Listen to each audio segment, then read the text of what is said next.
Looks like you're live streaming, sir. Yes, I am. I just killed the sound. So we should be good. Got it. Okay, so I'd like to call the Franklin Township Combined Historical Commission and Historical and Architectural Review Board meeting to order at what are we? 7:07 on Tuesday, January 7th. In attendance are, in addition to myself, are Mr. Mandich, Ms. Kohat, Ms. Gallagher, Ms. Latimer, Mr. Phillips,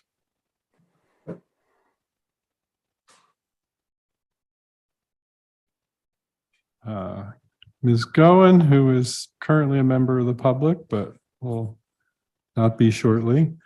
Crystal Crampton, who is joining us to talk about the Churchill African Cemetery a little later in the meeting. And Mr. Eastburn, the Township Operations Manager. The first order of business is the election of a chairman for the Historical Commission.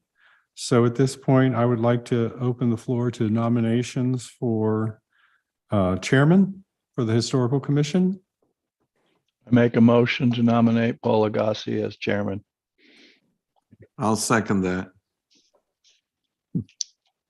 Are there any other nominations? Can we close the nominations? Hearing none, I will close the nominations. All in favor of Paul Agassi as chairman, please indicate by saying aye. Aye. Aye. All opposed, say nay. It's unanimous. I would like to move to the election of vice chairman. I'd like to open the floor for nominations for vice chair. Nan, can we talk to you into this again? Sure. Okay, I would like to nominate Nan Latimer for vice chair I'll of the second Historical that. Commission. Okay, hang on one sec.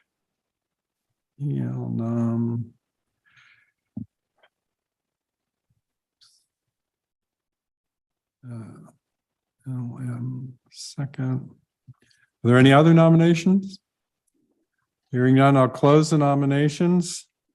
All in favor of Ms. Latimer as vice chair of the Historical Commission, please indicate by saying aye. Aye. Aye. All opposed, say nay. Unanimous. Okay, I'd like to open the floor for nominations for secretary. Sarah Beth?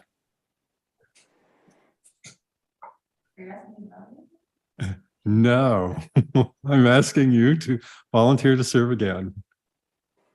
Okay. I'll second that. Well, I haven't nominated her yet. So I nominate Ms. Kohat as secretary.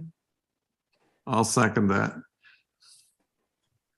Okay, Mr. Mandich seconds.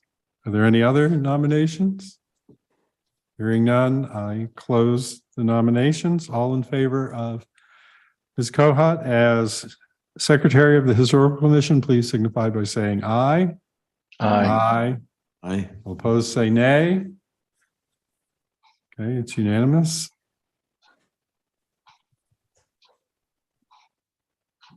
Okay, so next we turn to the organization of the Harb.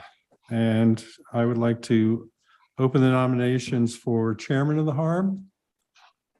I'll nominate Paul Agassi. I'll second it. Mr. Mandich nominates Mr. Legassi, Mr. Phillips seconds. Do we have any other nominations? Hearing none, I'll close the nominations. All in favor of Mr. Legassi as chairman of the Harb, please signify by saying aye. Aye. Aye. All opposed, say nay. You're lucky my wife doesn't have the power to vote. Okay, it's unanimous. Okay, I'd like to open the nominations for vice chair of the Harb. Mr. Mandich, I would like to nominate you if you'd serve. Do I have a second? I'll second that. Okay, so PL seconded by Mr. Phillips. Mr. Mandich. Are there any other nominations? Okay, hearing none, I close the nominations. All in favor of Mr. Mandich as vice chairman of the Harb, please signify by saying aye. Aye. Aye. Opposed, say nay. Okay, the vote's unanimous. I will continue to function for the time being as acting secretary of the Harb, since I haven't arranged with anyone to take this position. And since I've been preparing the minutes in any case. So we'll revisit this later in the year if I can at least have a volunteer to occupy an officer's post so that if need be, we have someone to step in should Lou and I not be around. Okay, I'd like to open the meeting for general public comment.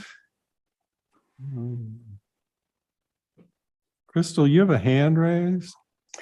Yes, I do. If I can be at the very end of your meeting, I have another Zoom that I totally forgot about, and I'm actually the recorder. So if I can jump back in a little while, is that Okay, possible? yeah, shall I send you a text? That would be great. I'm so Okay. sorry. No, it's okay. So sorry. We can Thank you. manage. We'll just rearrange the agenda. I'm so sorry. Thank you. All right, good luck with your other meeting. So is there any public comment? I just think we did a much better job than electing a Speaker of the House.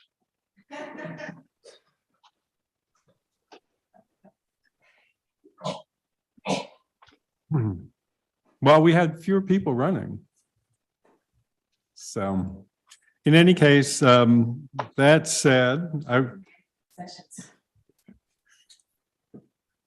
well, no, you don't want to do that. I just might quit. The issue is somewhat different here. Okay, we'll move on to the approval of the minutes of the prior meeting. The first minutes that's up for approval are the minutes for the combined Historical Commission Harb meeting that was held on November 1st of 2022.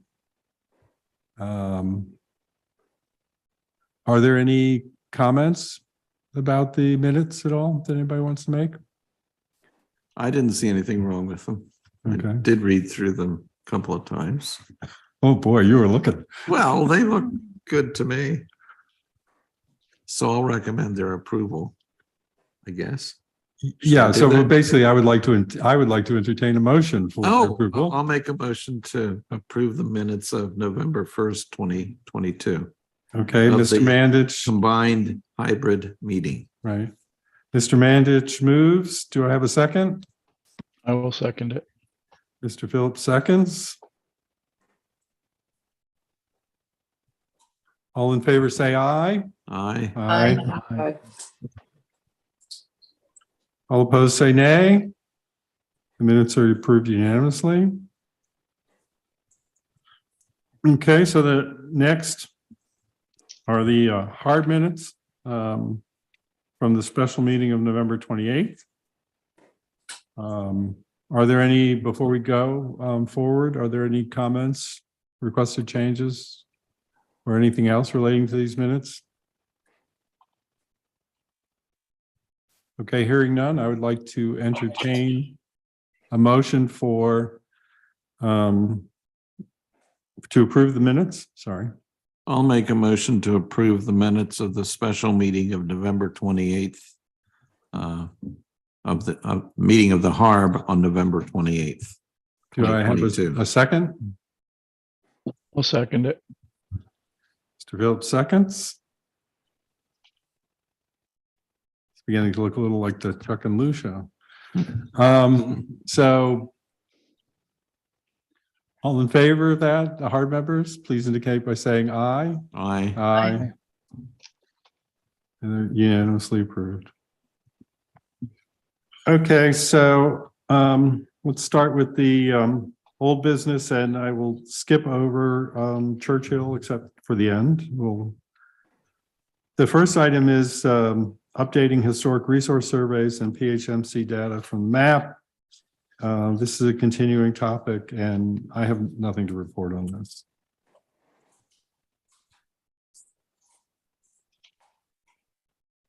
Okay, so the second item is our other township cemeteries. And there are actually two brief items to discuss. And the first one I'm going to deal with concerns Flint Hill. A resident of London, Britain has contacted the township operations manager and offered to mow Flint Hill. It had been mowed in previous years, but lately hadn't. And so he is this coming spring and summer, mowing will start again. So that will be good. It will certainly neaten things up a little bit down there.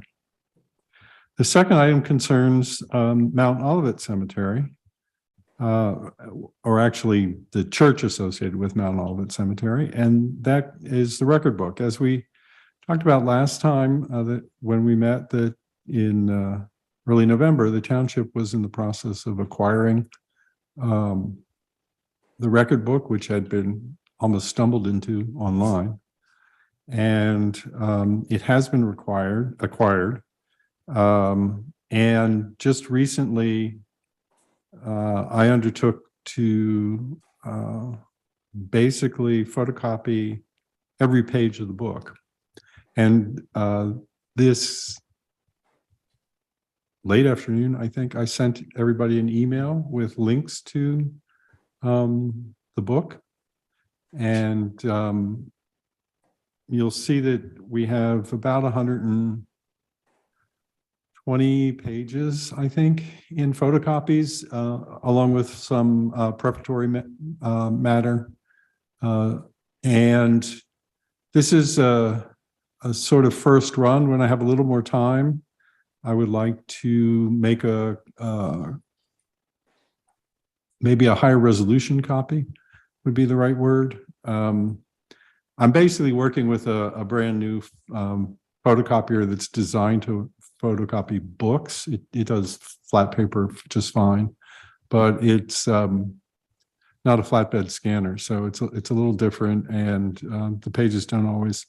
It will deal with bent pages. You know how when you open a book, the pages arch up? It can, to some degree, it can tolerate photocopying books that look like that. So it does less damage to a book than if you were trying to press it down flat against the glass in order to get a clear photocopy. And I think the results are pretty good. I don't know if any of you had a chance to look at it. But the next thing to do in some ways is to consider taking some time and maybe making a transcript of it. But for now, we've managed to at least preserve it in terms of JPEG images in a PDF file. So I'm happy that I've gotten this far. There were a few bumps in the road, but those have been resolved. And at some point, we will post it on the Historic Commission website for the township. But it's a large file, which is why I've sent everyone links to what's essentially my Dropbox account and the file. And so I would appreciate it if, one or two of you maybe try and download it to your own computer to see if we can actually get that done, because that may be how I can always transfer it to the township on a thumb drive, but if I can do it this way, that wouldn't be so bad. Can you reduce the size of it in your PDF software? You know, I as it is, most of the individual JPEG files that make up the book are not especially large. They're around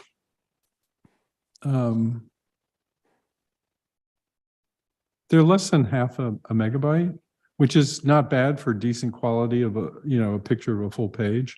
Mhm. I don't know if I can do that or not, honestly.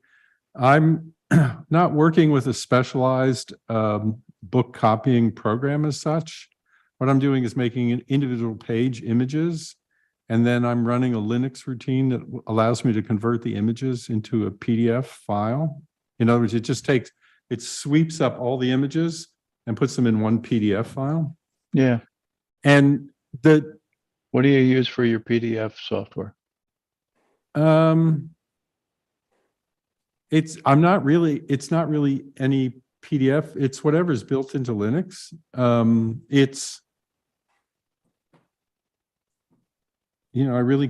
couldn't tell you because I'm using a program that literally is like, let's see, I can tell you.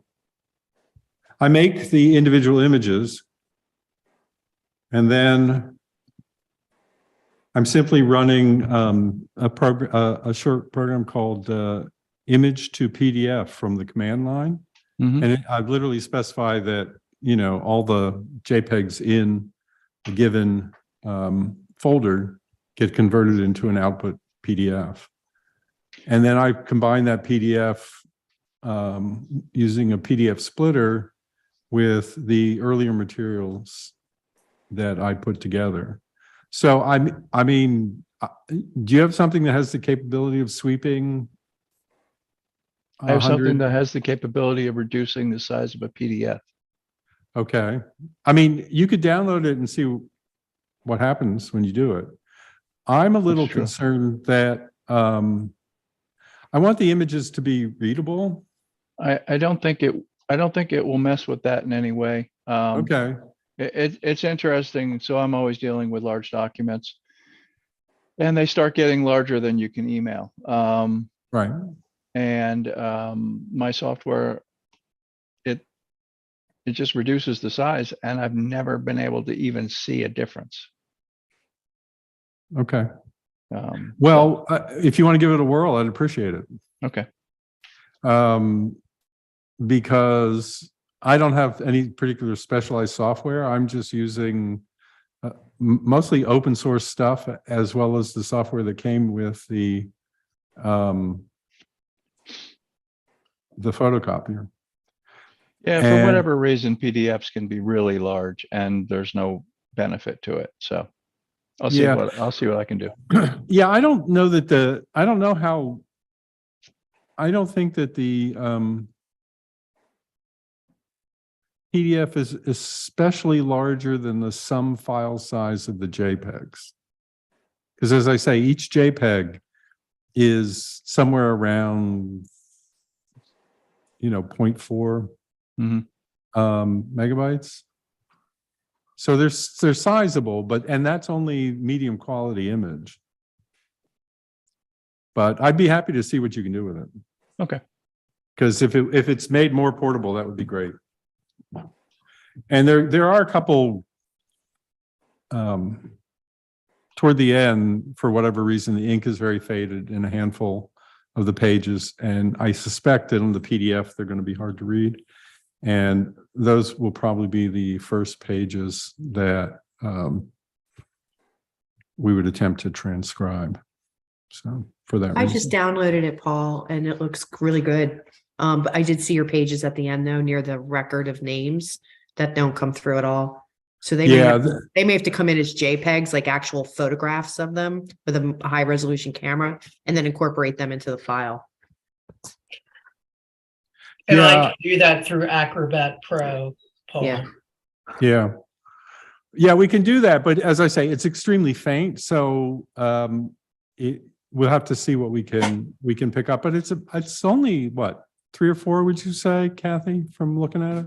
I can't remember now. Like quick glance, it was like a 4 is when I stopped. There's about Yeah. 4. Yeah, for whatever reason, the ink is very faded, but anyway, it's as a way of getting something together and getting out there. I was pleased with the results. And it went, considering I was photocopying a book and I didn't have to use a flatbed scanner, it went fairly quickly. So if anybody's ever in a position of wanting to try and photocopy a book, I have the apparatus now that does a really nice job with it.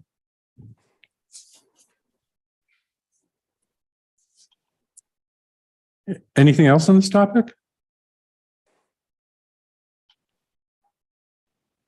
Okay, then we'll move on to the Mason-Dixon Art Corner Connectivity Project, which is a continuing topic. I think the only thing for the moment to note that all the preliminaries have been completed and the grant has been formally awarded and accepted by the participating townships. And so the next step is to convene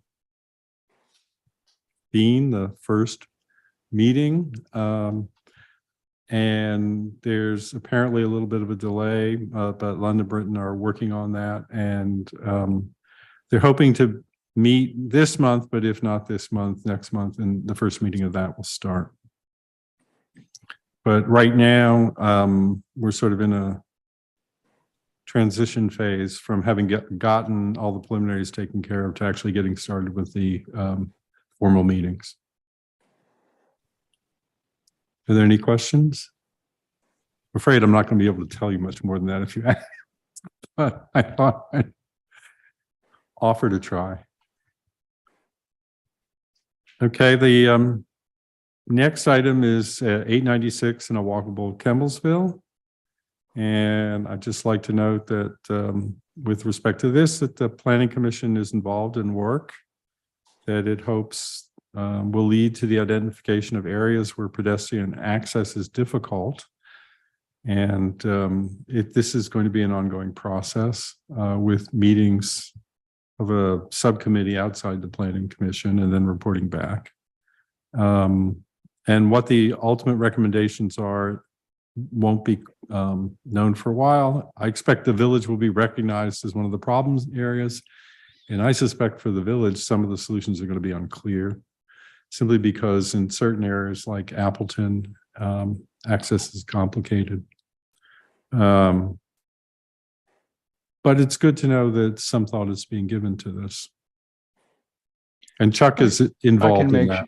I can make sure it's on the list. It deserves it, so I'll make sure it is. Yeah. Well, thank you for that, Chuck. But you know, as it progresses, we may ask you for your thoughts, because Sure. you'll be much more involved in this than I will, because I have to admire you being willing to take on the extra time, because I did not want to attend another meeting if I didn't have to. Yeah, but it's something that I like. So Yeah. Well, also, I know I've also got the connectivity project coming down the road too, so I don't need to layer something else on top of that. yeah. Raising awareness of Kemblesville, Franklin history, and the township history. Hey, Paul, on the 896 Yeah. project. Oh, yeah, you got something there? So yesterday our doorbell rang and it was the mailman delivering our offer for the taking that we're planning to do. And he indicated that he had a bunch of them to deliver to our neighbors. Okay, so the offers are. So the going out. offers are in the process of going out. Okay. I was wondering if anybody knows though. So one of the questions that's come up is telephone poles. Is that what's on our side? Oh, all Electric the poles. telephone pole drop-offs? Yeah, well, is that part of this project or is that just a replacement? Because I've noticed there's a lot kind of laying next to the road. Yeah, I noticed that, and I don't know if Jeff would know anything about that or not, but what I did notice is that as I was driving up 896, first off, they're not at every telephone pole. And then there were some in New London beyond the area slated for work, not as many as I saw in Franklin. So initially I thought, aha, they're getting started. But when I saw the one way up in New London, I sort of wondered, they're going to have to reposition telephone poles a lot anyway, I suspect. So this may be dovetailing with the work that PennDOT's going to do. I certainly hope they're talking to each other. Yeah. And I assume they would be. Well, Because you can see if you drive up the road, there's little pink flags of where the right of way is gonna extend on the shoulder. I guess it's not beyond the shoulder. right. Yeah. Yeah, So yeah, I definitely saw some the of them will be couple. moving. We haven't heard anything from the roundabout yet, though, so I don't know. Can you hear? Yeah, Lou, you might want to turn on your mic when you speak.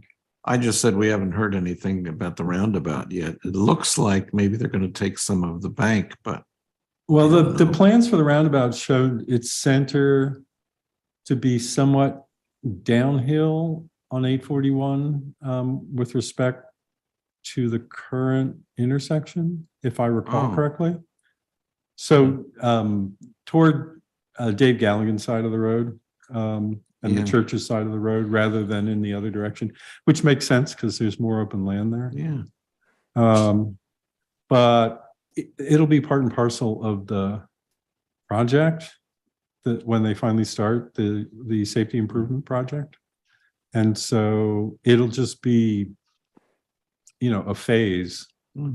whenever they get to that section of the road. I have no idea how they're going to proceed.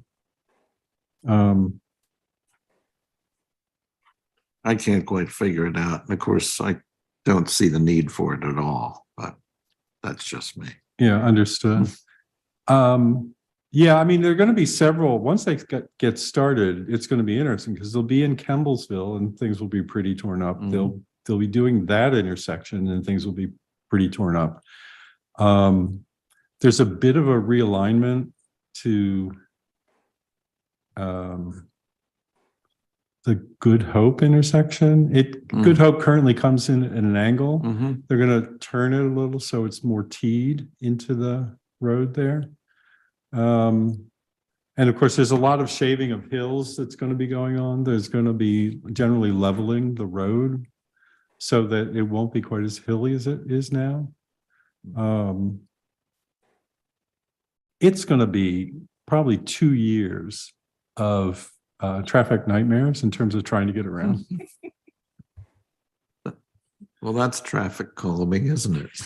Well, if nobody can travel on 896, it'll become very walkable. Yeah. 2 years sounds optimistic, but who knows? That, if I recall, that's sort of the plan. I think it was closer to actually 18 months. But we'll see what happens. Mhm. Anything, so I a little rudely moved on. Is there anything else on this topic before I move on again? I sent that file back to you. It's now 10. Oh, that's great. I'll take a look at it after the meeting. The test will be if it goes through. If it goes through, then 10 is good. Which email address did you send it to? Same one you sent it out on. Right, okay. That's Yeah, that's because I don't remember it. I think I know. Yeah, I Which just one hit it may be. reply. I'm looking at it right now. It is PG Lagos or P. Comcast or PG Gmail? Lagos. Oh, Comcast. Okay. Yeah, so.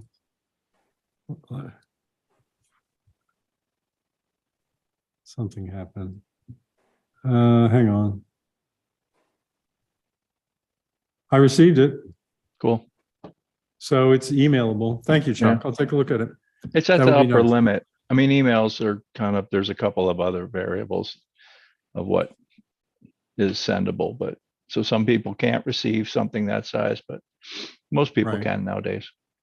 Yeah, I've found I can usually send about 20 or so to most people. Oh, wow. Um, Okay. That's well yeah. up from what it used to be. Yeah. So yeah, you've reduced it by a quarter. Thanks. Yeah.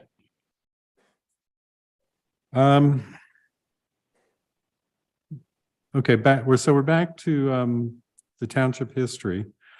Sarah Beth, I've been talking to you about doing it. I'm not sending you stuff. But I was realizing the other evening that there is actually something that I might ask you to consider working on, and that's I've got a bunch of material that's already in the front matter, sort of for the Mount Olivet church records, but I have other material, and if I were to get you that and get you the material that's already in the front matter, if you could review it and see what might be worth adding, and then maybe we could work on that a little bit, because that's something we could put together very quickly. Because I realized that in terms of the township history, there are a couple things I need to sort of make sure that are in there first before we talk about maybe trying to reduce it and format it into a brochure. So, and I will see if I can get that off to you tomorrow. Because I really need to move on that. Okay. Do you by any chance, I know that the person at the county who plans the town tours and walks, whatever they're called in the summer. Yeah, the town tours and village walks. Yeah, I know they've reached out to some of the other township commissions. And the angle, I guess, for some of the tours is going to be the agricultural history. Have we done anything like that? Would that be of any interest to try to pitch something to be part of that? I don't know enough about this township to know where such a tour could be, but yeah, I mean, the problem is the answer I'm going to give you is sort of the same you're giving me. Is I'm not really sure how we do that, and you need somebody who would host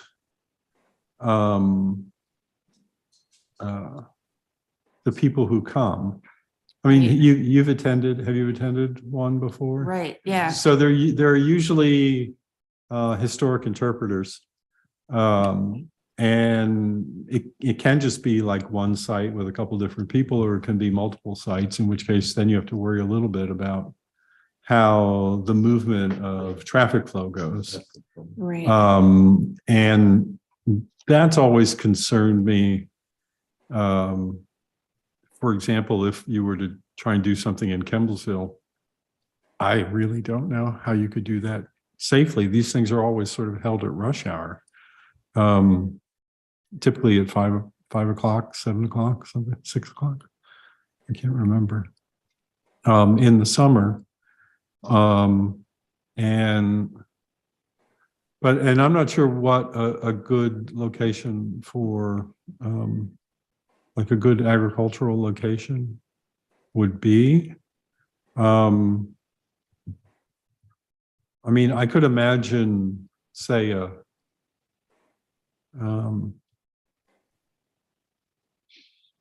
even doing a tour of a walking tour, although it would be a little complicated because you have to walk a good distance, but it would be sort of a hiking tour of farm ruins in what's now the Big Elk Creek State Park. Mhm. But at the moment, I don't have enough background information to put together a talk. We could do is say, you know, we know that this was a farm. We know that so-and-so lived here at certain times, but we really couldn't. I'm not in a position to even offer a couple of interpreters a short Sure. script, because typically they make, you know, because I worked with London Britain on this, and in most cases the script is maybe 2 pages, double spaced, and but we would be hard pressed in many cases to put together half a page on, for example, those sites. Yeah, so it sounds like nobody's really focused on that aspect of Franklin Township's history. It's just that as Paul said, it's a really hard thing to do. I know where there used to be a nice big barn where we could have had a nice open space and had exhibitors come, and, the township could have hosted it. It would have been wonderful, but I don't think such a space exists anymore.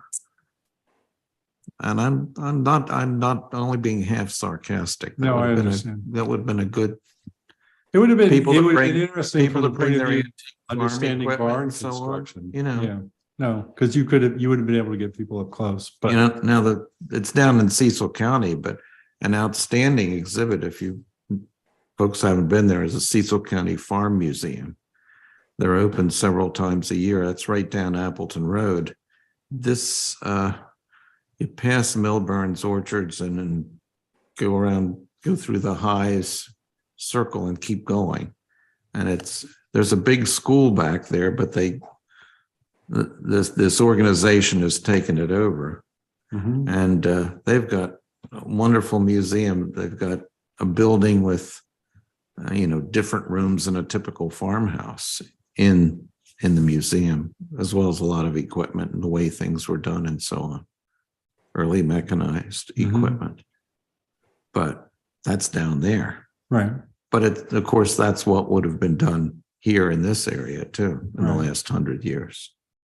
Yeah, the problem is, How do we host? well, we don't have the information base Yeah. to write scripts. That's right. Right. In the case of London, Britain, they did it for the properties that are in the White Clay Creek Preserve. They had the information because they had put it all into the application for recognition as a historic district when they applied for the PHMC. So they basically pulled it all back out of that, and there was enough information in there that they could work with.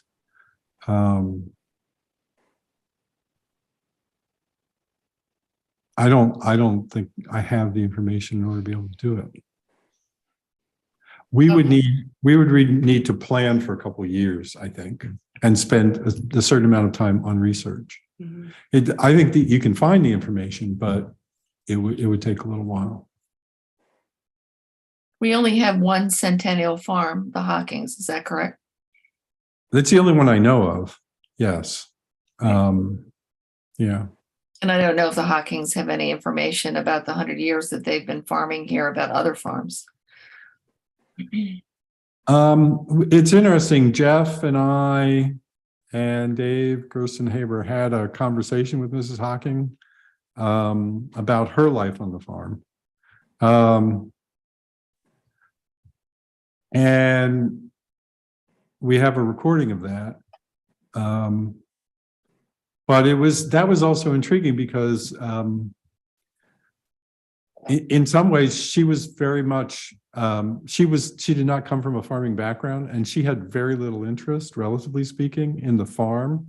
That was her husband's area of responsibility, and her responsibility was the household.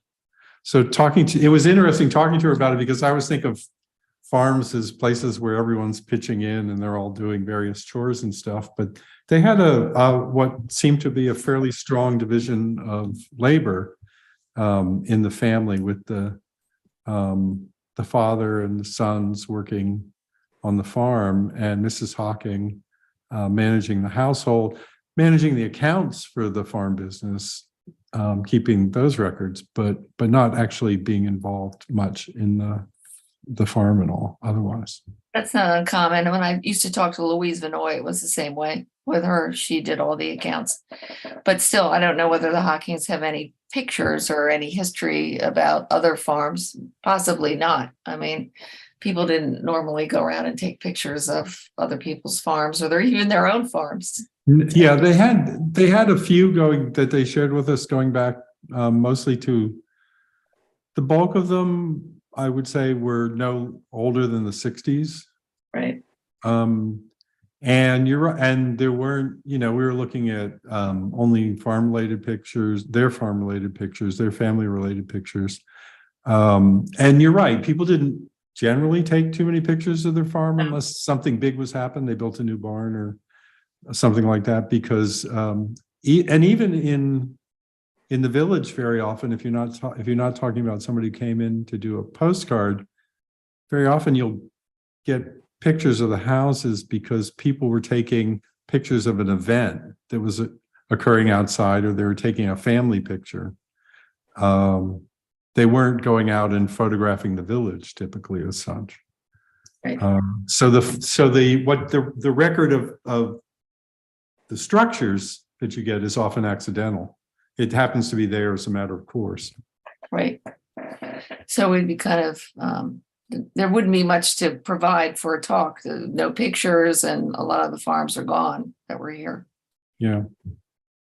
Yeah, that's why I was thinking that maybe you could do something of a walking tour in the Big Elk, but the one problem with that is you have to walk a ways before you get in there. The farms are further in. Crystal joined the meeting. Well, I don't disagree with you that it would take a lot of research, some time to put it together. But I wonder if maybe we could do something where we started, say, I don't know, at the church or the school in an auditorium, and to talk generally about the history in the township, and then it kind of had places people could drive out to see specific things. And for photographs, we could check at the Historical Society, but another possibility is the aerial photographs. When we moved to our house, we got contacted by a company that used to take these photographs like in the 60s. And I know my family, they have them framed on the wall of their farm back in the day. So I guess what I'm saying is maybe it's something we could look into and see if a program seems to come out of it. Okay. I mean, you want to see what you can find out? Sure. There's some time.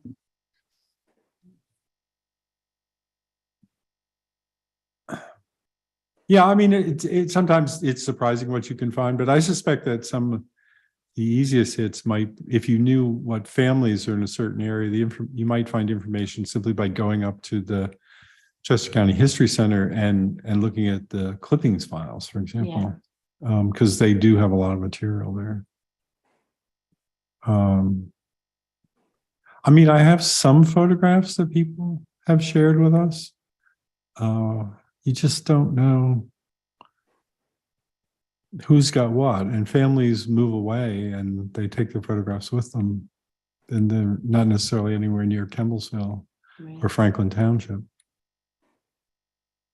So, but yeah, do some exploring and send me an email, and we can talk further. Okay. Okay.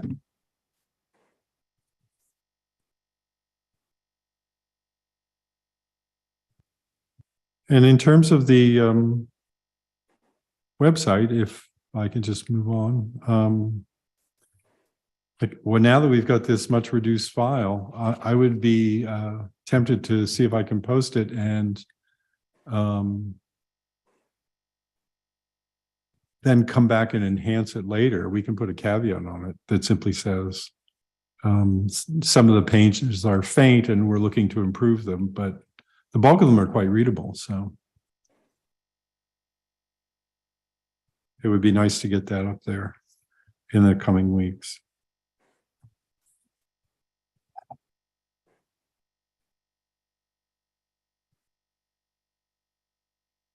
And I haven't really even begun to read it. I don't know what people are going to find when they read it.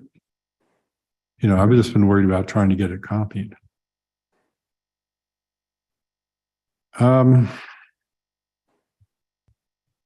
Crystal, are you with us?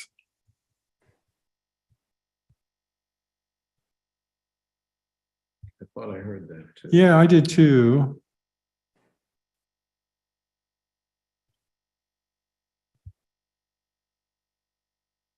Let me just see. Can you hear? Crystal, are Can you you hear on me? the phone? Yes, I am. I was in the waiting room, but I wasn't sure if you could see me or not. So I went to the- I got a nudge finally. When I'm talking, it's not obvious that somebody is there. I apologize. Oh, no, that's okay. Yeah. So you in a position to talk with us now? Yes. You want me to go back on the other way? And just- Yeah, sure. Why don't you? I think it's a little friendlier seeing a person's face. Okay. If it's possible. Okay. You're right there. Okay.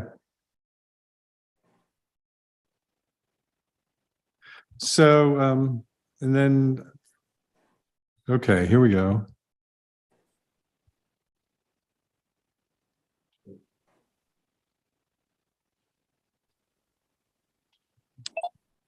Hello, everyone.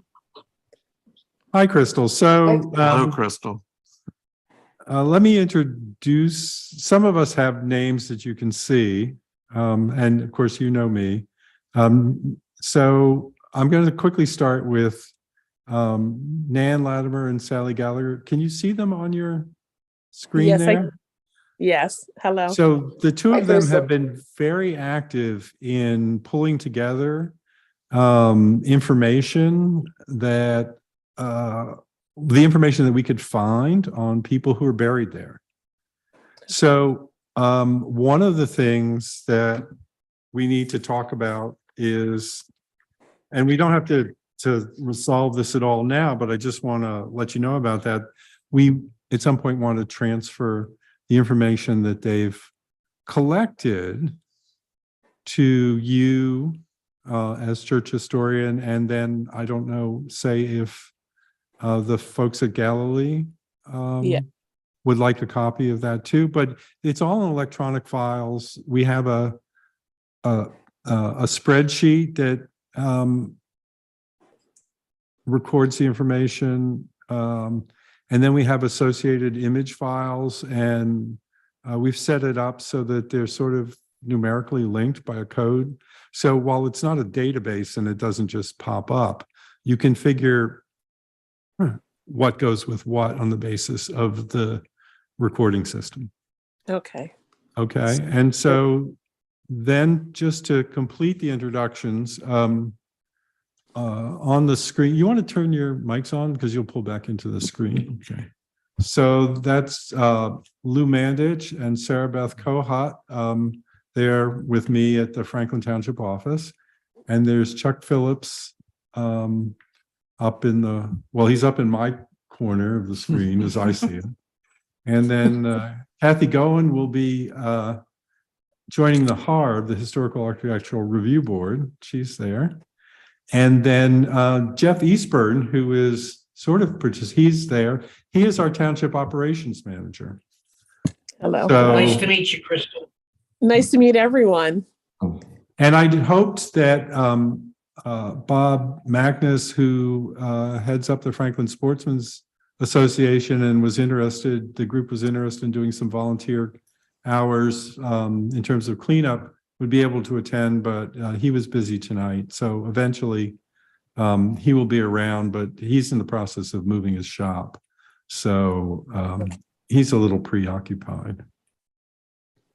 Crystal, you and I met at the Heritage Center last summer, Kennett Heritage Center. Yes.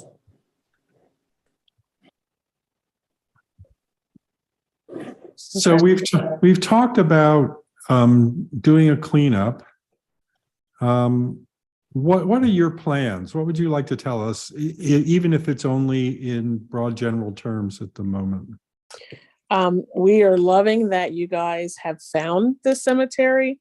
It has been lost within our conference of our churches, like many of the other ones have had.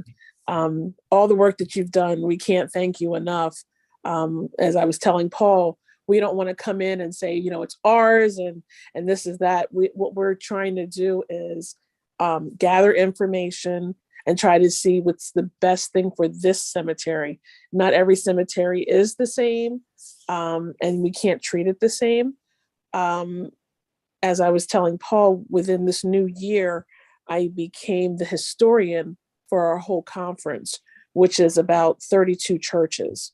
So not all of them have cemeteries that were still in existence, but probably about half of them do. And we also have churches that are in Virginia, from New York, all the way down to the Virginia area, North Carolina, South Carolina. So they're really on the, I guess you would say, the Underground Railroad kind of track. As me and Paul were going up the hill, as you know, I kept telling him, I said, this is like Jurassic Park, and we got to come out here in the winter time. I don't want to take any little critters with me when I go to these places.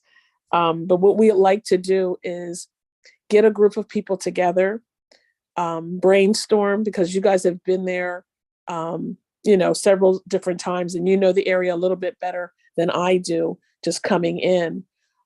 We would like to map out what we want to do and go forward with a plan. We do have volunteers. I should back up and say that I'm representing a couple of organizations, one being Galilee, which is one of our sister churches. I belong to New Guard Memorial Church, which is in Kennett Square. And the cemetery that I take care of there is Bucktoe Cemetery. They're, as you see, they're not where the original churches used to be where the cemeteries are. And now they are not. They're like in cities, they're in the little townships, that type of thing. I'm representing our conference, which is as a whole. And then I also represent Pennsylvania Hallowed Grounds. That is now, we are going, I want to say we're like national. Now we're international. We just found that out last week. So hopefully this cemetery can qualify for one of the grants that we are putting out there coming up this year. That would help us greatly in just kind of restoring, preserving, and maybe fencing it in so there is not so much erosion happening.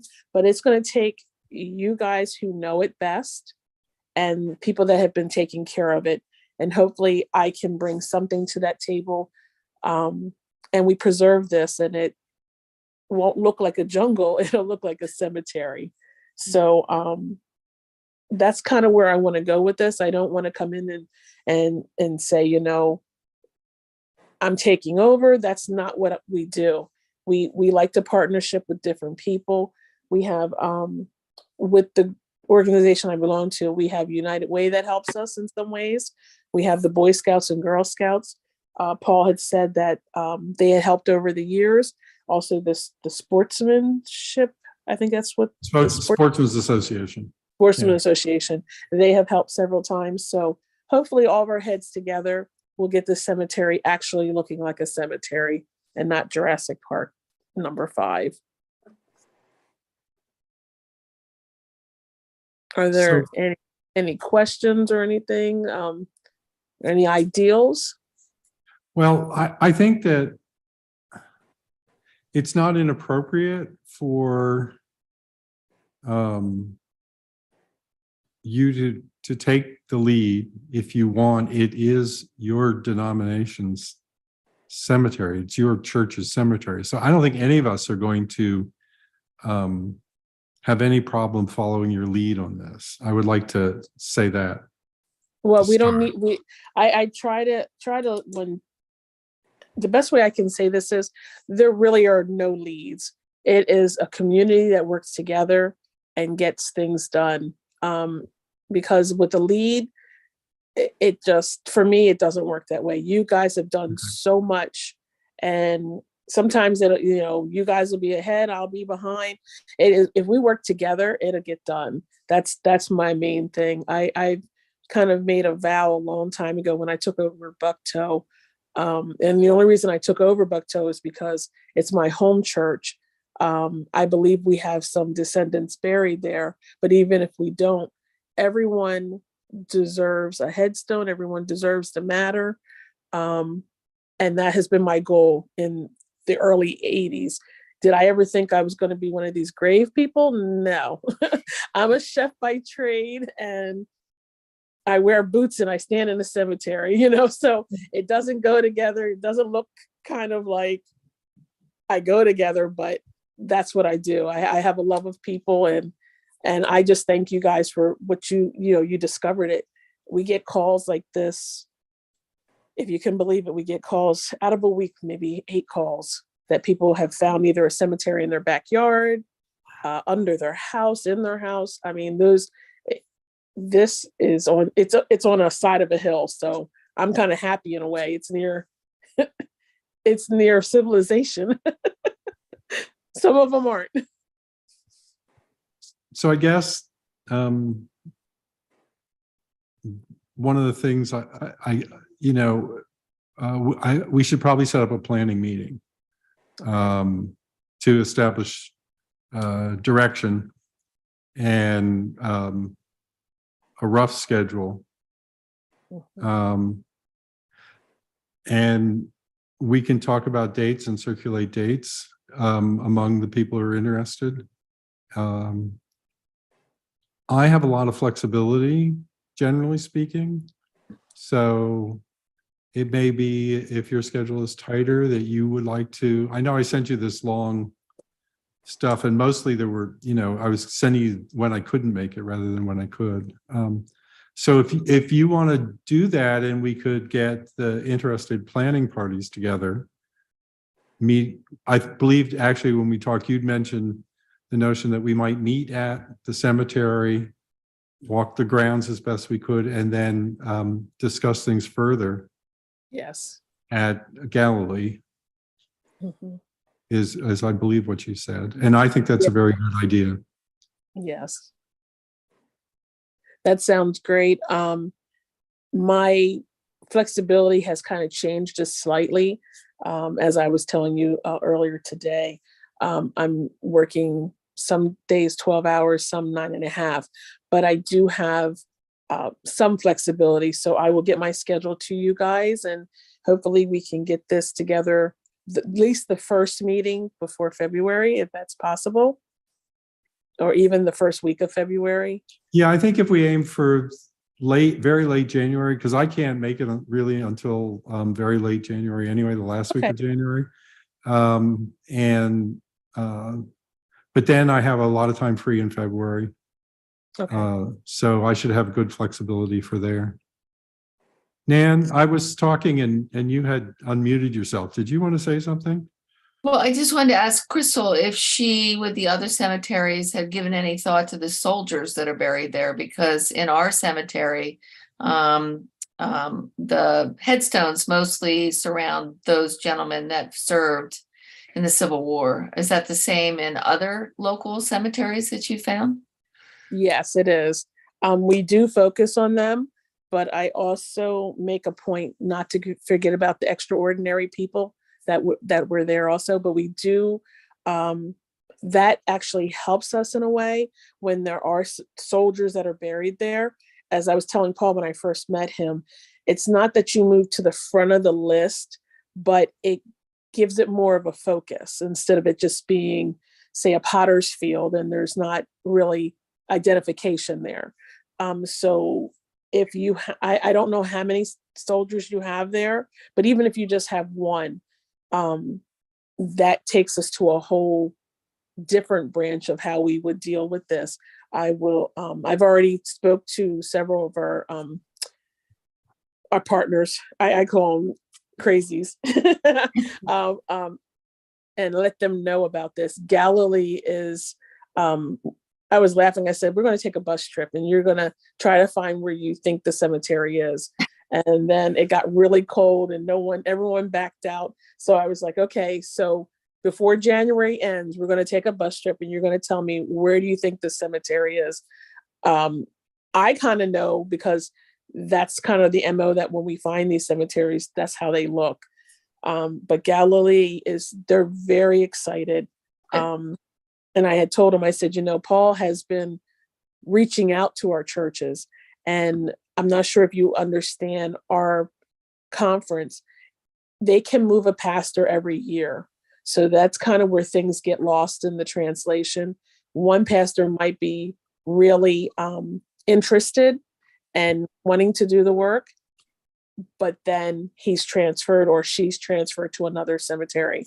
So it kind of helps now that I've taken on the role as the historian for the whole conference. So you guys are stuck with me.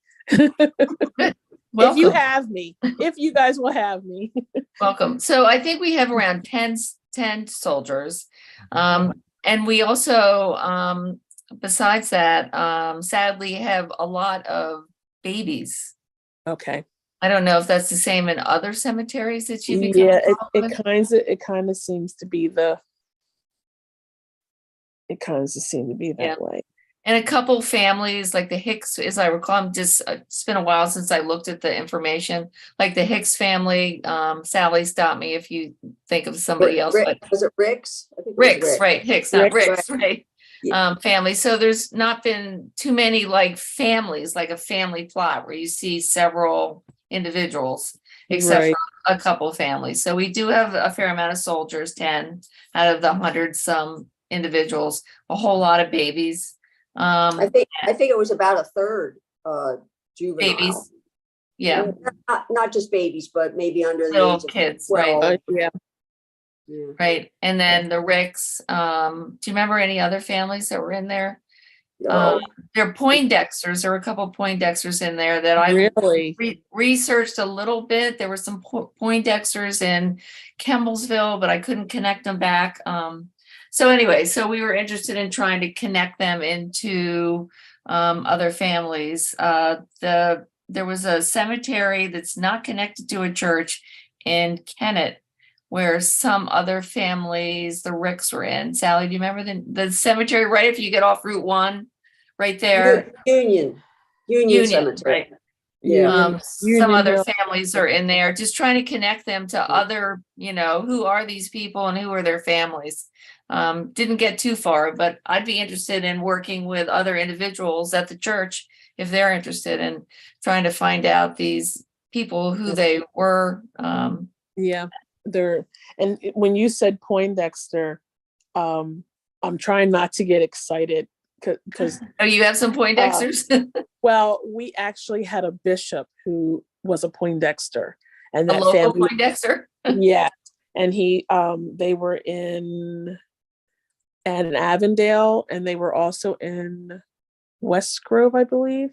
Yeah. Oh, wow. So that's the area. Yep, and I found 2 in Campbellsville, but I could not connect them to the folks that were in the cemetery. Okay. It's just a funny name, so you kind of look Yeah. for it.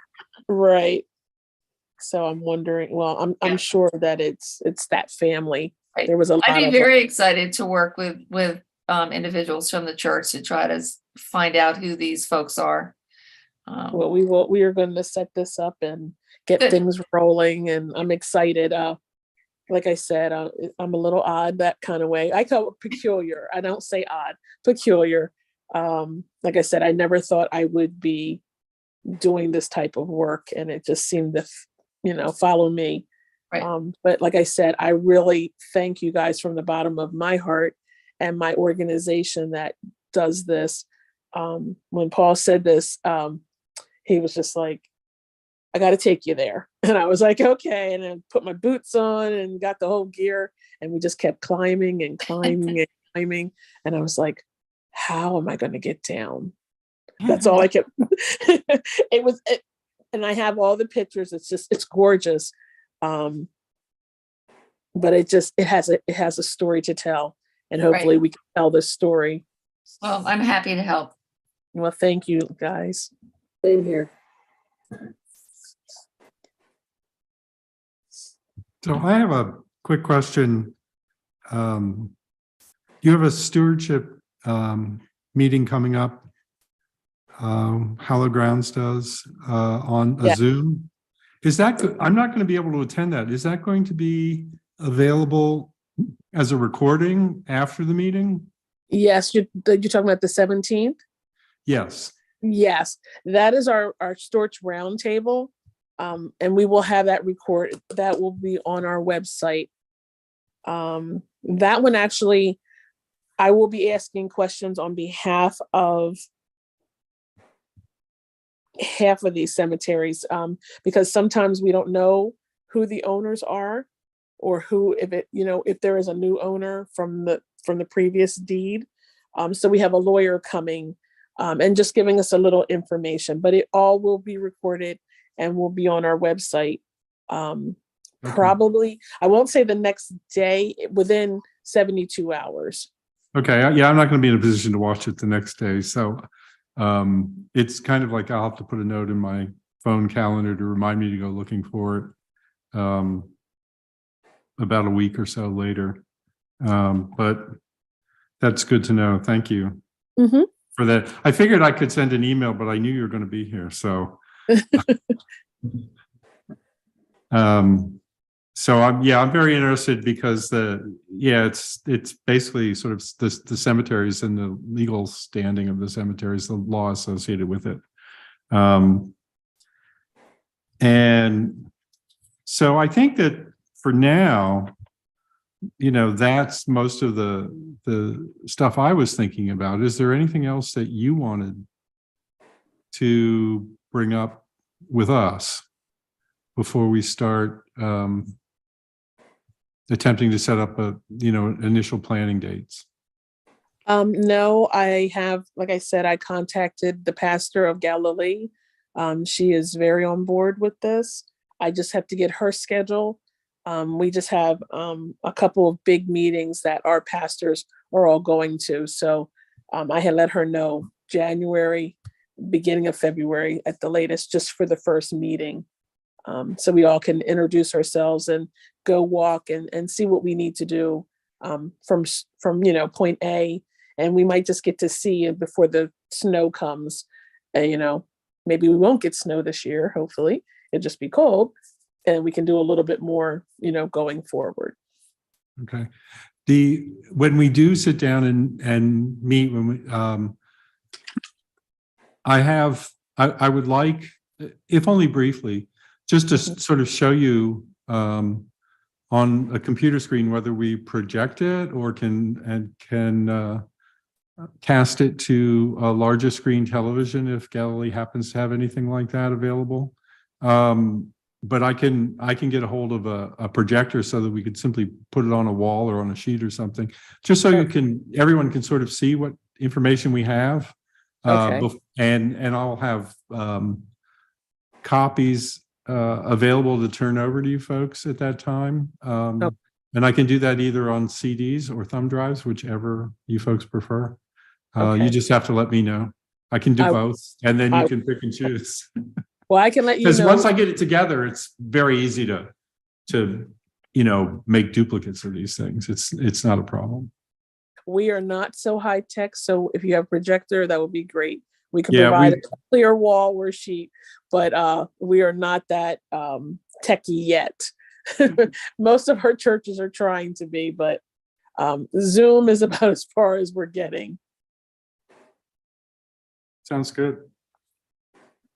Are there anybody else have any other questions? Want to say anything? I have a question, Paul. Well, for Crystal. Yes. How is the grant money? How is an individual cemetery or church awarded grant money? How is that determined that they're eligible? Or well, each one is a little bit different. Not saying that I have the in connection, but I've written a couple. I have grant writers that help me write grants. I started out with Bucktoe, and it's kind of similar. It's an outline that we would do. But the main thing that we come up against is ownership of property. After a certain amount of time, some churches don't exist anymore. So then it's like, who takes care of that property? We try to ask townships, we try to ask boroughs to help us out. But we have finally, Congress has passed the bill within this last session that they had, called the Omnibus Bill. I don't know if everyone's familiar with it, but we have, because right before the insurrection, we had a bill on the floor to help take care of these cemeteries. And right when they were getting ready to sign it, insurrection happened and nothing got done. So now with this UMBUS bill, it is allowing per year so much money allotted to these types of cemeteries. So right now what we're doing as the Pennsylvania Hallowed Grounds group, we are gathering the sites, the names, and mapping them so we have them. So when it's time for us to say, we're just gathering information. So when it's time to, right now, I think we have 2 pilot grants that are out. We just completed one, I believe, last Thursday. And these were just pilots to see if this program is going to work for everyone or just a couple of people. So it just kind of depends on ownership of property, where the property is, what township it is, if the township is helping at all, or the borough. There's a lot of factors in it, but we also have private grant people also. So it's not, if we don't get this grant, it's not like a doomsday. We can try over here. We have different ways of getting help. Okay, interesting. Thank you. Mm-hmm. So that actually brings me back to the information that's been collected, some of which we actually started using as a basis. The fellow last name was Hoppy, I think, on who had done a lot of work compiling mostly death certificates relating to the cemetery and put it on Find a Grave. So we pulled photos, and Nan and Sally found, in some cases, some additional information. I find myself wondering if having this information would be useful for grant writing, just so you would have information about people who are there, and whether I should work on getting this to you sooner rather than later. Well, it's good to have. It does help when you're doing grant writing and things like that. What I would like to, like I said, we have our first meeting and we all get our heads together and figure what the cemetery actually needs. Because we might not have to write a grant. We might have anonymous donor that says, hey, this is what I like to do. We've had, like I said, there's different avenues. It's not always a no. Sometimes we do hear no and we keep going, so we don't take no for an answer. But I don't see really any problems other than weather kind of stopping us. Mm-hmm. Okay. No, I just wanted to mention that, but I understand why you would want to wait until after the first meeting before even sort of looking at doing a grant. Yeah. I figured if it was useful, I could get it to you sooner, but if there's no rush, I don't mind waiting. At this moment, we do have we have time. Okay. Any other questions? Okay, then, Crystal, I'd like to thank you for joining us. I thank you guys for having me.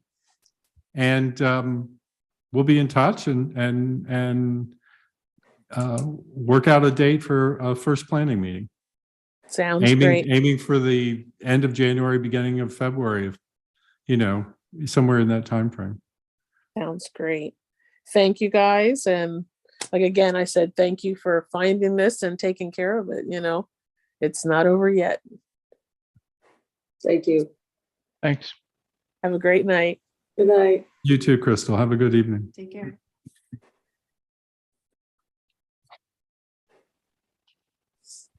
Well, you can see why I enjoy getting together with Crystal. She's just wonderful to talk to and has a lot of knowledge. So, if you're interested in attending the meeting, you might want to think about what free time you have at the end of January, the beginning of February, and just send it along to me so that I can have it at hand when we actually start discussing something. And maybe we can pick an optimal date. Hey, Paul, mostly weekend dates, is that what you're thinking? I suspect that that's what we'd be looking at because, especially given her more involved work schedule right now, I don't see how she can swing Okay, an evening date. And well, evening date's dark anyway, so it's not safe to be out there. So a midweek date seems unlikely. okay, all right, thanks. Couldn't you target around Earth Day? Isn't that like a big cleanup day? Yeah, and actually, when I was talking to Crystal earlier this evening, she was mentioning Earth Day as a possibility for doing some work. But I think the key right now is to actually develop a plan and then figure out how to go about attacking it. So, and as she was saying, she wants to have volunteers there, but if we're going to go there, she wants to know that X number of volunteers are coming and how we're going to have to manage people and do that. And she doesn't want to go out there and not have anybody show up. So she doesn't want to just create an event and wait for people to show up. She wants to make sure we're scheduled. So she's done this. She knows what to do. I don't know what age level is appropriate for the cleanup efforts. It's not safe for somebody who's probably like 12 years old. Yeah, if he, have you been out there? No, I don't know where it is. Okay, so when I'm available, I can go out there with you. You'll see it's rough ground. It's a hillside, and there are a lot of fallen trees. There are a lot of briars. Okay. So it's ground that needs to be negotiated with care. In the summer, there's obviously poison ivy. The vines will still be there, even if we can't figure out which one. I mean, the ones on the trees we can figure out. Excellent teaching tool for young kids. Yeah, I was just gonna say, so my son is in 6th grade at the charter school, and the entire 6th grade, they all have to do 5 hours of community service. Okay. So I don't know if the high school. Well, has to as well. well, see, it's interesting because depending upon what your son is interested in, he could also do something like going to the Chester County Archives and doing research. It doesn't have to be cleanup, because the research is as important as the cleanup. The cleanup is, I think, sometimes is actually a little easier to get people out to do. So I think, that's also something to think about. Or if you're going to make a sign or. Not initially. Part of the problem with the cemetery is, although it's in an isolated location, it's completely open and unguarded. Right now, in many respects, it's dilapidated state. It works in its favor in the sense that nobody drives by there and thinks, oh yeah, look, there's an unguarded cemetery. They drive by there and think, oh look, there's a wooded hill. You can't tell. You have to know where it begins and knows. And I don't even know where the far end of it is, because I don't know. When I was out there with Nan and Sally, I think we spied a little red markers, those plastic strips tied to probably old fencing that identified the corner of the property, but it's very difficult to see. And one of the things I think that I would like to try and do is discreetly mark the location of known headstones with such a marker, perhaps by putting it on the uphill side of the headstone so it's not visible from the road. But so somebody in the summer, maybe working their way down, could find it. The other thing to do is to put some kind of central stake and try and map out roughly where the headstones are with relation to the 1 or 2 stakes, so that you can find the stakes and then work your way over to the headstones. Because in the summer, it can be very, very difficult to find them they're not easy in the winter, but you can pretty much find all of them in the winter. In this, I've not been there and found more than 5 or 6 in the summer.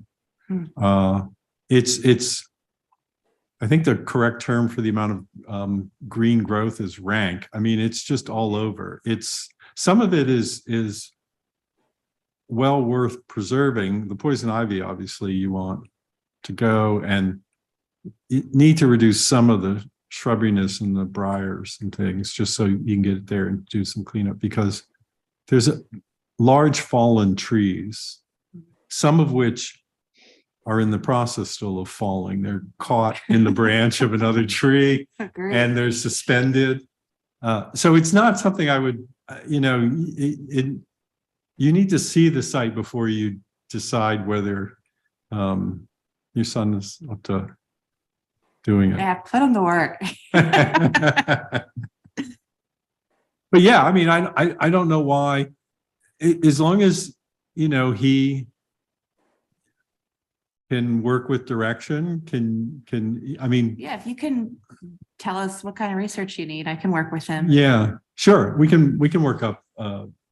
It's going to be, I'm not going to be well focused over the next couple weeks, but. He just needs it by the end of the school year. Okay. Yeah. Well, there are two things. One, he could do deed research to see if he can find any deed trail beyond the original owners, and they will help him with that. We can do that online too, I think. Yeah. See, I don't know how. I know you can look at certain deed books, but I know the modern ones, the deeds aren't always really legible. But if you need help with that, if you know what you're doing, that's great. You could start with that.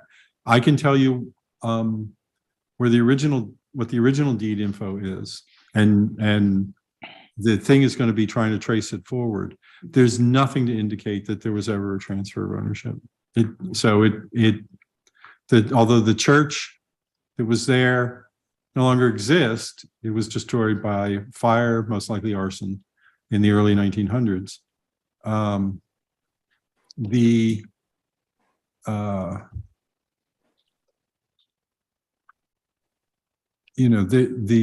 successor church is Galilee, and they've been around for a long time.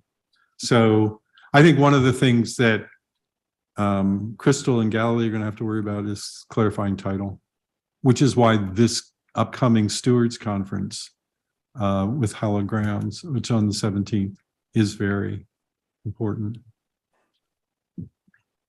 So, and if anybody is interested in that, I can send them information. It's 7 o'clock on the 17th of this month. Which is kind of a segue into the next topic, which is talks and training. So I just received this evening information about the upcoming Oxford area talk. The Oxford Area Historical Association on Thursday, January 26th at 7 p.m. Is going to have a talk on Oxford in the Civil War.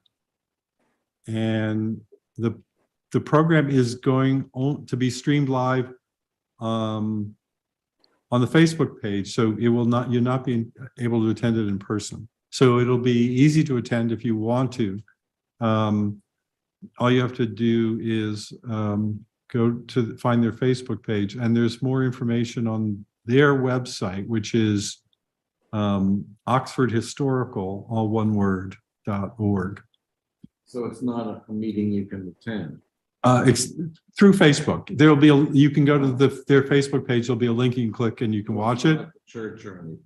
No. Okay. And if past practice holds, if you can't make the talk and want to see it, they do record the ones, or have been recording the ones that they did through Facebook. So you should be able to see it at a later time. And I also want to just remind everybody that, as I noted back in November, Karen Marshall is still slated to be talking on March 9th about some aspect of the book she's writing about her father's military service in World War II. And that will be at New London Township on March 9th at 7 p.m. Yeah. All right. The Township building is the new Academy building. Right. The old one doesn't exist.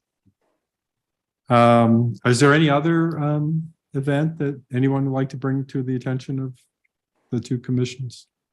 So I don't know of any talks scheduled, but we were just looking at Franklin Township's website, and the history says that Franklin was formed as part of New London in 1723.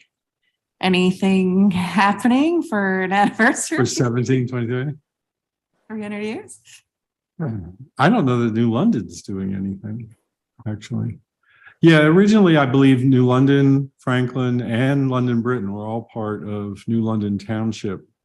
And then by 1725, the Welsh Baptists in London, Britain wanted their own township where they could be both, where Welsh and speakers who were also, I don't know if it was more important to be a Welsh speaker or a Welsh Baptist, but where Welsh speakers would dominate, because the surrounding New London was more Presbyterian, and they continued to speak a lot of Welsh. Initially, they held their services in Welsh, and they dominated the township for about 100 years.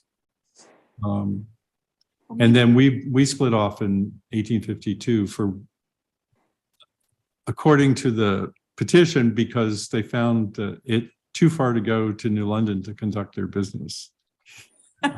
So far. So I suspect there were probably political differences, and they found a reason to separate themselves. But Maybe you should suggest, because aren't you part of planning with New London? so New London doesn't have a functioning historical commission. Oh, really? Yeah, so their historical commission is sort of Ad hoc. no, it's they have a it's the New London Area Historical Society, and the word area is important. It allows them to sort of embrace Elk and Right. Franklin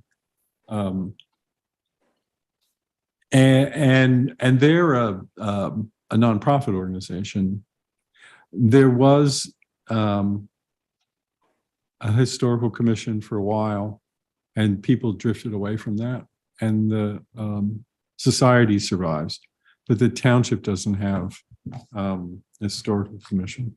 I can look into that to see if they're doing anything. Something, and then if No, it's a good point. if it is that these three townships all started as one, maybe each township could bring a small portion of a program and have a The other thing that's happened, the other thing What was the third township, Paul? London Britain. London, Britain. So on either side of us, essentially. Yeah. Yeah. So the other thing that's happening is, I'll get the term wrong, but I think it's the sesquicentennial is coming up. Of the county, or No, the United States. oh, In 26. That'll be 250. Yeah. And the county is planning a lot of celebrations then, and it would be good to have something certainly then if we don't do something this year. And there was somebody was poking around some of the Facebook historic groups looking for suggestions, and I've got to get a note off to her because they don't seem to be contacting the historical commissions. So I'm not sure what's up with that, but that problem was noted when we had the Chester County Historic Preservation Network meeting.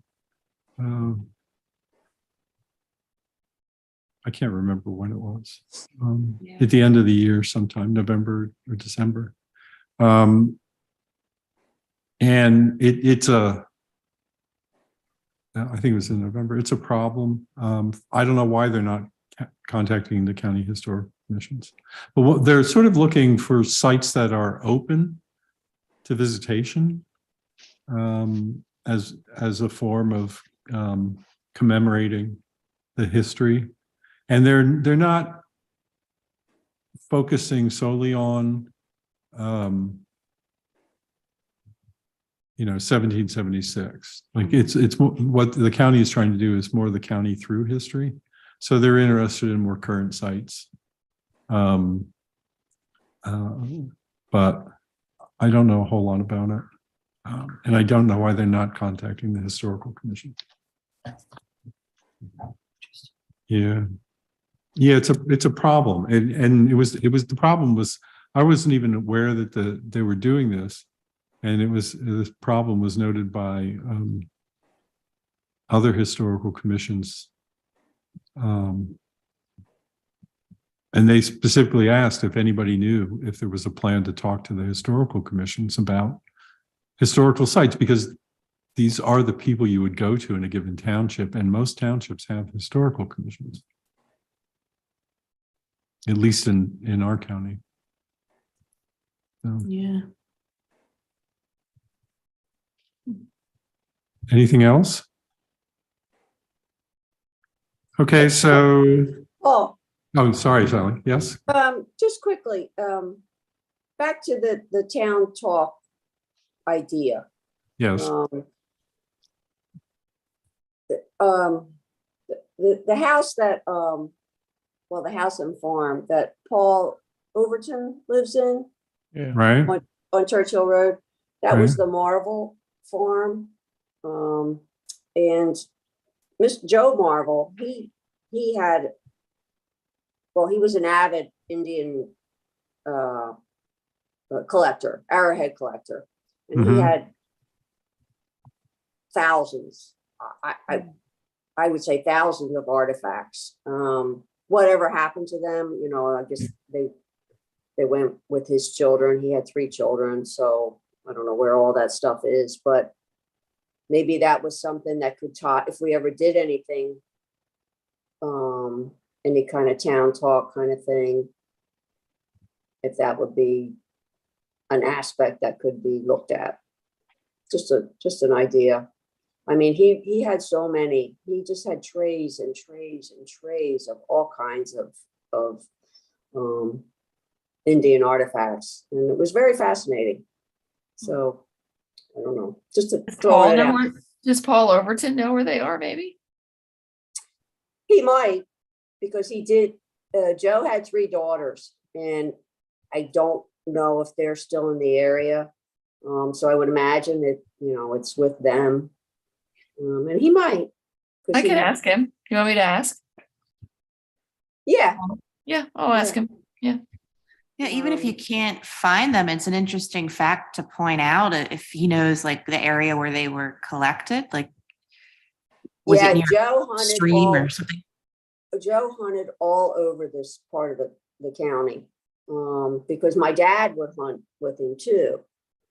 And that's how I ended up seeing him as a kid.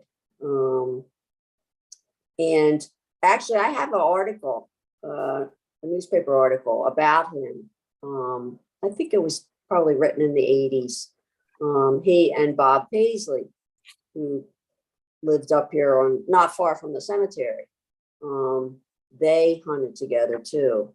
So it was pretty interesting. I can find that and see what it says. I would be pretty certain that he documented where he found all the stuff. So Sally, you mentioned a newspaper article that I don't have a photocopy of. Oh my God. I know. Well, I do try and acquire all this, especially when it's about a township resident or something, something that happened in the township. Yeah. I would love a copy of it. I can, if you could make one and send it to me, I would point out if you have other things, all I want is scans, I don't want to take anything from it. And this new, it's just a matter of finding it. It's not a problem. Yeah, this new copier I've got does a nice job with books. Okay. Which was I mean, you can photocopy books without, doing any real harm to them. I mean, I had to do a little spreading out, a little, but nothing like what I would do to flatten it to get it on a traditional flatbed scanner. So it was nice. As you'll see, the images look pretty good. So, anything else? Okay, so I have one last thing here, and that's new business. We are slated for a possible Harb meeting on February the 1st to review an application for demolition of 3327.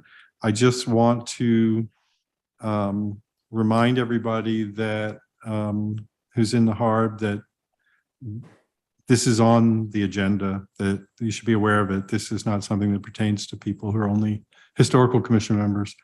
And we do have a new zoning officer, Mark Gordon with Pannoni. And I met him today, and we had a nice talk about the historic district. And after we met, I sent him a copy of the Harb application, a copy of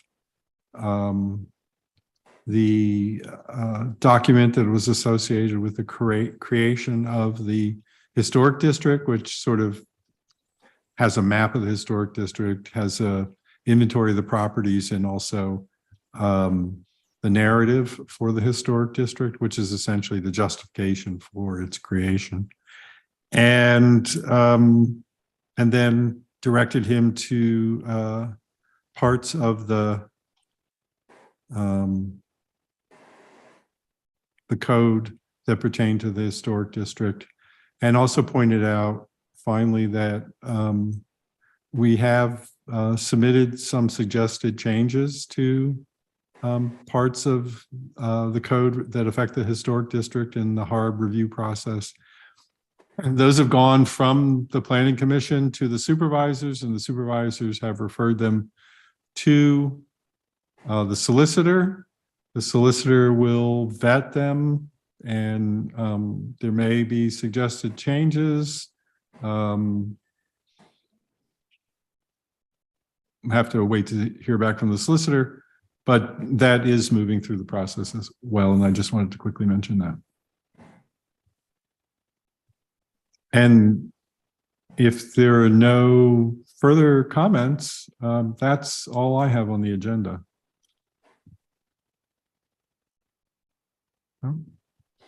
Okay, then there being no members of the public, well, Kathy, you're technically a member of the public still, if you want to make a comment. I hope you're feeling better. I'm not, but that's okay. We'll get there. I have to go out of town, so I'm gonna feel better. I did look at I will say the scanning looks great. So well done to you. I've done a lot of scanning in my lifetime, so I know I totally appreciate what you're saying about a flatbed scanner versus one that accommodates books. Yeah, it was interesting. I needed to replace my printer and decided that rather than get an all-in-one, I would break the functions apart. And there were some hiccups along the way, but this thing seems to be working. And so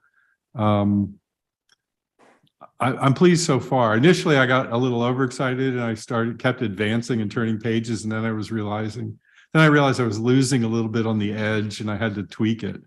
And it slowed me down a little bit, but still, it was pretty fast. The ability to review it easily in real time and make changes was very nice. So it's already paid off. I think it's great. We've got something to start here. In the meantime, then, we can adjourn at 8:45. Good night, Night all. all. Take care. Have a nice evening, everyone.